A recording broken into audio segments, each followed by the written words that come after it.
ಯಾವ ರಮ್ಯಾ ಮತ್ತು ಅಶೋಕ್ ದರ್ಶನ್ ಫ್ಯಾನ್ಸ್ ಏನು ಹೇಳ್ತೀರಿ? ಅದೇ ಸ್ಪೆಸಿಫಿಕ್ ಆಗಿ ನಿಮಗೆಲ್ರಿಗೂ ಗೊತ್ತು, ನಾನು ಯಾವ ಇಶ್ಯೂ ಬಗ್ಗೆನೂ ನಾನು ಕಮೆಂಟ್ ಮಾಡಲ್ಲ. ಬಟ್ ಬೇಸಿಕಲಿ ಒಂದು ಯಾರು ಫ್ಯಾನ್ಸ್ ಆದ್ರೂ ಒಂದು ಜವಾಬ್ದಾರಿ ಬೇಕು. ಹೆಣ್ಮಕ್ಳ ಬಗ್ಗೆ ಈಗ ನೋಡಿ, ನಾನು ಅದೇ ಹೇಳಿದ್ದೆ, ಈ ಸಿನಿಮಾಲಿ ಇರುವಂಥ ಕಂಟೆಂಟು ಹೆಣ್ಮಕ್ಳಿಗೆ ಕಿರುಕುಳ ಕೊಡಬಾರ್ದು ಅನ್ನೋದೇ ಮೇಜರ್ ಕಂಟೆಂಟ್ ಇರುತ್ತೆ. ಈಗ ಏನಾಗ್ಬಿಟ್ಟಿದೆ, ಇವಾಗ ಎಲ್ಲರ ಕೈಯಲ್ಲೂ ಫೋನ್ ಇರುತ್ತೆ, ಚಿಕ್ಕ ಚಿಕ್ಕ ಮಕ್ಳ ಕೈಯಲ್ಲಿ ಐಪ್ಯಾಡ್ ಇದೆ. ಸೊ ಎಲ್ರಿಗೂ ನಾವು ಏನು ಬೇಕಾದ್ರೂ ಹಾಕ್ಬೋದು, ಅದು ಯಾರಿಗೂ ಗೊತ್ತಾಗಲ್ಲ ಅನ್ನೋ ಒಂದು ಧೈರ್ಯ. ಯಾಕಂದರೆ ಮುಂದೆ ಬಂದು ಹೇಳೋದಕ್ಕಾಗಲ್ಲ. ಹಿಂದೆಯಿಂದ ಯಾರು ಯಾರ ಹೆಸರು ಹಾಕೊಂಡು ಬೇಕಿದ್ರೆ ಯಾರ ಬಗ್ಗೆ ಅದು ಕಮೆಂಟ್ ಮಾಡಬೇಕು. ಧೈರ್ಯ ಇದ್ದರೆ ಮುಂದೆ ಬಂದು ಮಾಡಬೇಕು.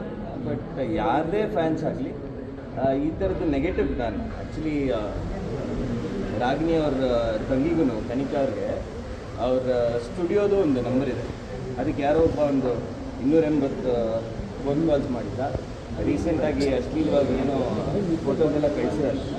ಬಟ್ ನಾವೇನೇ ಮಾಡಿದ್ರೆ ಲೀಗಲ್ ಸಿಸ್ಟಮ್, ಅದನ್ನು ಲೀಗಲಾಗಿ ಹೋಗಬೇಕು. ಸೊ ನಾನು ಮಾತಾಡಿದ್ದೀನಿ, ಇನ್ನೇನು ನಾನು ಕಂಪ್ಲೇಂಟ್ ಕೊಡಬೇಕು ಅದಕ್ಕೋಸ್ಕರ. ಬಟ್ ಏನೇ ಮಾಡಿದ್ರು ಕಾನೂನು ಒಂದು ದಾರಿ ಇದೆ, ಅದ್ರ ಮೂಲಕ ಮಾಡಬೇಕು. ಬಟ್ ಯಾರದೇ ಫ್ಯಾನ್ಸ್ ಆದರೆ ದಯವಿಟ್ಟು ರೆಸ್ಪಾನ್ಸಿಬಿಲಿಟಿ.